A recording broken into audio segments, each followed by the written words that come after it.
The 5-second rule had a different meaning at my house. When my parents started getting older, they decided to sell our childhood farmhouse and move to a more elderly-friendly place.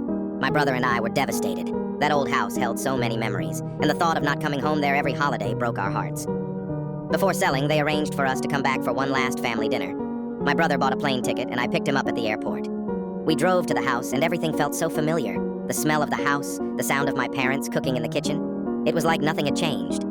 After greeting everyone, I headed to the kitchen to help my mom. She asked me to grab chicken broth from the cellar. As I started walking away, she gave me that look, the one I had seen countless times growing up, and said, "Don't forget the 5-second rule." That rule was something my parents always said before we went down to the cellar when we were kids. Simple. Turn on the light when you enter, and when you leave, you had 5 seconds to get to the top of the stairs before the light went out. We were never told why, and honestly, we never questioned it. It just was. I thought it was just a way to keep us out of the creepy cellar. The whole place felt claustrophobic. Dark concrete walls and musty air. As kids, we were sure something creepy was down there, so we always went in pairs, one to grab what we needed, and the other on watch, to keep an eye out for monsters. I walked down the old wooden steps to the cellar.